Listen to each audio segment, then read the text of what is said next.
Hello everyone, good evening सभी को। दोस्तों, फार्मेसी ज्ञान पर आप सभी का स्वागत है। दोस्तों, जैसा कि हमें पता है, उत्तर प्रदेश में इस समय एनएचएम की तरफ से 17,000 से अधिक पदों पर आवेदन मांगे गए हैं, जो कि स्वास्थ्य सेवाओं से जुड़े हुए हैं। दोस्तों, ये नौकरियां संविदा पर आधारित हैं, कॉन्ट्रेक्चुअल बेस्ड जॉब हैं और स्वास्थ्य में जैसे कि lab technician, staff nurse, pharmacist इत्यादि पदों पर ढेर सारी नौकरी का विज्ञापन आया है। तो आइए आज हम बात करेंगे एनएचएम की जो वैकेंसीज है फार्मासिस्ट की जॉब के लिए, उस पर हम चर्चा करने वाले हैं। दोस्तों, एनएचएम में जो वैकेंसीज आई हैं, जिन आप लोगों ने जो विज्ञापन देखा होगा, तो उसमें कई सारे हम लोगों के मन में कन्फ्यूज़न आ रहे हैं कि एनयूएचएम क्या होता है, डीएचएस में क्या होगा, आरबीएस के फार्मासिस्ट में जो वैकेंसी आई हैं उनका क्या होगा। तो दोस्तों, आज हम एक एक करके इन सारी चीज़ों पर बातचीत करने वाले हैं। तो आइए स्टार्ट करते हैं आज के वीडियो के बारे में। दोस्तों, जैसा कि हमें पता है, फार्मासिस्ट की जो जॉब है एनएचएम के थ्रू जो जॉब आई है, उसमें कुल पद हैं 445, जिसके लिए योग्यता जो मांगी गई है डी फार्मा या बी फार्मा होना चाहिए। इसके अलावा उत्तर प्रदेश फार्मेसी काउंसिल में वो पंजीकृत होना चाहिए।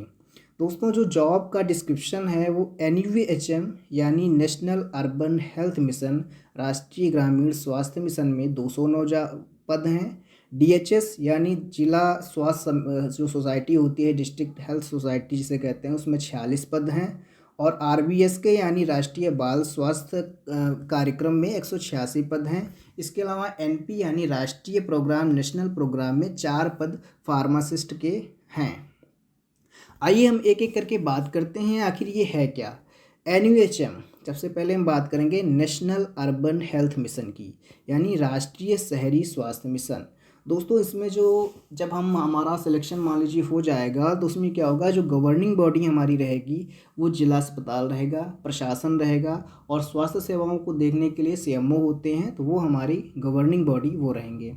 इसके अलावा इसमें जो सैलरी है संविदा के आधार पर कॉन्ट्रेक्चुअल बेसिस पर वो 19,101 रुपये है। जो वर्किंग एरिया इसमें रहेगा, मान लीजिए चयन हो गया, चयन के बाद जो आपका वर्किंग एरिया रहेगा, जो शहरी क्षेत्र के सीएचसी हैं, पीएचसी हैं एवं जिला अस्पताल हैं, वहाँ पर आपकी नियुक्ति होगी। जो जॉब का टाइप है वो हमने बताया कॉन्ट्रेक्चुअल बेसिस है, संविदा के आधार पर है और इनसाइड जॉब है, यानी कि हॉस्पिटल के अंदर ही रहकर आपको काम करना है। हॉस्पिटल की जो फार्मेसी है वहाँ पर आपको प्रॉपर तरीके से अपना उत्तरदायित्व निभाना है। दोस्तों, एनयूएचएम के अंतर्गत जो फार्मासिस्ट के कुल पद हैं वो 209 हैं, जिसमें अनरिजर्व 97, ईडब्ल्यूएस के 10, ओबीसी के 49, एससी के 46, एसटी कैटेगरी के 7 और पीडब्ल्यूडी के 4 पद सुरक्षित रखे गए हैं। दोस्तों, आइए हम अगले पद की बात करते हैं, जो है डीएचएस का। डीएचएस क्या होता है? डीएचएस का मतलब होता है डिस्ट्रिक्ट हेल्थ सोसाइटी, यानी जिला स्वास्थ्य सोसाइटी। दोस्तों, ये गवर्निंग बॉडीज़ में जो होती है, जो हम जिनके अंडर में हम लोग काम करेंगे, इसमें जो एक कमेटी होती है स्टेट लेवल पर और एक कमेटी होती है डिस्ट्रिक्ट लेवल पर। तो इसका जो अध्यक्ष होता है वो जो जिला परिषद होते हैं, जिला पंचायत डीडीसी वगैरह, जो अपना एक नेता चुनते हैं, जिनको जिला परिषद या जिला पंचायत अध्यक्ष कहते हैं, वो इसके चेयरमैन होते हैं। इसके अलावा जितने भी एमएलए, एमपी या प्रशासन से जुड़े लोग हैं, स्वास्थ्य सेवाओं में सीएमओ वगैरह हैं, वो इसमें अन्य पदों पर यानी सदस्य के रूप में नामित होते हैं। इसके अंतर्गत जो फार्मासिस्ट की सैलरी रखी गई है संविदा के आधार पर, वो है 18,000 रुपये। और इसमें जो एरिया रहेगा फार्मासिस्ट का चयन होने के पश्चात, वो जिले में विभिन्न प्रकार के स्वास्थ्य कार्यक्रम। दोस्तों, क्या होता है कि हमारे देश में जो स्वास्थ्य की जो प्रणाली है वो कई स्टेप में डिवाइड है। तो जो जिला में जो कमेटी होती है स्वास्थ्य की, तो उसके अंतर्गत बहुत से कार्यक्रम होते रहते हैं, जैसे जिला मलेरिया निदान कंट्रोल सोसाइटी होती है, टीबी के लिए अलग से होता है, फाइलेरिया के लिए होता है, या जो अंधे लोग होते हैं ब्लाइंड सोसाइटी अलग से होती है, या एड्स के लिए बहुत सारे ऐसे डिसीज़ हैं जिनके लिए सोसाइटी बनी हुई हैं, जिनके लिए अलग से लोग नियुक्त किए गए हैं। और उन्हीं टीम में जाकर के हमको कैंपेनिंग करनी है। जो भी हमारे जो हेड रहेंगे, जो भी उसमें से हमारे सीएमओ या डीएचओ का जो भी निर्देश होगा, उसके आधार पर हमें ज़िले के अलग अलग स्थानों पे जा कर के कैंपेनिंग करनी है, उसके प्रति लोगों को जागरूक करना है। ये सारे कार्यक्रम इसमें हमें करने हैं।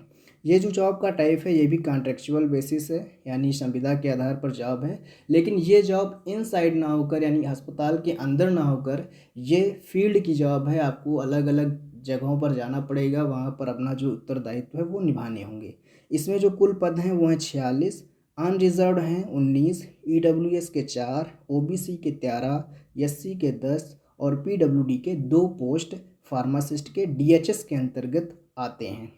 आइए अब बात कर लेते हैं आरबीएसके के अंतर्गत जो फार्मासिस्ट का पद है। आरबीएसके का मतलब होता है राष्ट्रीय बाल स्वास्थ्य कार्यक्रम, जिसको इंग्लिश में नेशनल चाइल्ड हेल्थ प्रोग्राम भी कहते हैं, और ये एनएचएम के अंतर्गत ही आता है। इसकी जो गवर्निंग बॉडी होती है, मतलब कि जिसके अंतर्गत, जिसके अंडर में हमें रहकर काम करना है, वो सीडीएचओ होते हैं। सीडीएचओ का मतलब होता है चीफ डिस्ट्रिक्ट हेल्थ ऑफिसर, मुख्य स्वास्थ्य जिला अधिकारी, या टीएचओ होते हैं। अगर बड़ा क्षेत्र है तो उसमें क्या होता है, जो सीएससी या पीएससी के अधीक्षक वगैरह होते हैं उनको टेरिटरी हेल्थ ऑफिसर बना दिया जाता है। या आईसीडीएस, जो भी हमारी आंगनबाड़ी से जुड़े कार्यक्रम हैं, आंगनबाड़ी के अधिकारी लोग हैं, वो आईसीडीएस होते हैं। या फिर डीपीओ, जिला कार्यक्रम अधिकारी, जिनको कहते हैं डिस्ट्रिक्ट प्रोग्राम ऑफिसर, उनके अंतर्गत हमें काम करना रहता है। इसमें जो सैलरी रखी गई है वो संविदा के आधार पर 13,500 रुपये।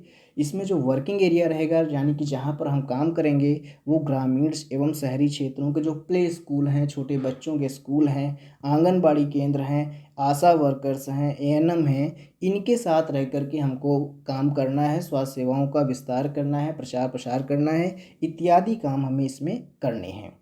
ठीक है, ये जो जॉब है इसका भी जो नेचर है वो संविदा बेसिस है, यानी संविदा के आधार पर है। और ये फील्ड जॉब है। ये अस्पताल के अंदर न रहकर हमें फील्ड विजिट करनी पड़ेगी। जो भी हमें एरिया मिलेगा, वहाँ के जो आंगनबाड़ी सेंटर्स हैं, वहाँ पर जाकर हमें हेल्थ से जुड़ी योजनाओं के बारे में लोगों को जागरूक करना है, डॉक्यूमेंटेशन करना है, अन्य चीज़ें इसमें करनी हैं। इसके अलावा इसमें जो टोटल पोस्ट हैं वो 186 हैं, अनरिजर्व 75 हैं, ईडब्ल्यूएस 18 हैं, ओबीसी के 51 पद हैं, एससी 30 और पीडब्ल्यूडी के 7 पद हैं। दोस्तों, इसके अलावा हम एक और महत्वपूर्ण चीज़ जान लेते हैं कि हम लोगों के मन में एक क्वेश्चन है कि क्या हम एक ही पद के लिए अप्लाई कर सकते हैं। अगर हम एनयूएचएम में कर रहे हैं तो क्या डीएचएस के लिए अप्लाई नहीं कर सकते हैं? जी हाँ, बिल्कुल कर सकते हैं आप। इसमें आप देखेंगे जो 9वें नंबर पर जो हमारा लिखा है, for candidates who field multiple application, आप मल्टीपल एप्लीकेशन कर सकते हैं। आप डीएचएस के अंतर्गत भी डाल सकते हैं, आरबीएसके में भी फार्मासिस्ट के पद पर अप्लाई कर सकते हैं, और एनयूएचएम में भी कर सकते हैं। लेकिन इसमें जो लिखा गया है कि यदि आपका जो पेपर है, दोनों की वैकेंसीज के पेपर अगर एक ही दिन लग जाते हैं, तो वो आपकी आत्मा के आधार पर आपकी जो भी इच्छा है उसको आप अटेम्प्ट कीजिए, और जो नहीं आप करना चाहते उसको आप छोड़ सकते हैं। लेकिन आप मल्टीपल एप्लीकेशन इस जॉब के लिए कर सकते हैं। ठीक है दोस्तों, ये जॉब जो है फार्मासिस्ट की भले कॉन्ट्रेक्चुअल बेसिस पर हो, लेकिन 445 पद बहुत तो नहीं हुए, लेकिन काफ़ी हैं जो इतने दिनों के बाद इतनी वैकेंसी भले ही कॉन्ट्रेक्चुअल बेस पर हो लेकिन आई है। ठीक है दोस्तों, अगर हम वर्तमान की बात करें तो लगभग जो अभी तक उत्तर प्रदेश फार्मेसी काउंसिल में जो ऑफलाइन एप्लीकेशन हुए थे, ऑफलाइन पंजीकरण हुए थे, वो उनकी संख्या करीब करीब 1,25,000 से ज़्यादा फार्मासिस्ट हमारे यहाँ ऑफलाइन पंजीकृत हुए हैं। अभी जो नई व्यवस्था लागू हुई है ऑनलाइन पंजीकरण की, तो उसमें भी अगर हम देखें तो 2019 की या 21 में जो बैच निकला है, उनसे भी लगभग 40 से 45 हज़ार पंजीकरण हो चुके हैं। तो कहने का मतलब है फाइट बहुत टफ रहने वाली है। लगभग 1.5 लाख तक अभ्यर्थी हैं फार्मासिस्ट के इस समय उत्तर प्रदेश में, जो कि इस जॉब में बिल्कुल अप्लाई करेंगे। तो इसलिए अच्छे से तैयारी कीजिए, अच्छी वैकेंसीज है, क्योंकि एनएचएम में कॉन्ट्रेक्चुअल बेस पर भी पर ईयर 5% का इंक्रीमेंट मिलता है। तो थैंक्स फॉर वॉचिंग। मैं समझता हूँ कि ये जो सारे आपके अंदर डाउट थे वो क्लियर हुए होंगे। मिलते हैं नेक्स्ट वीडियो में, तब तक के लिए जय हिंद।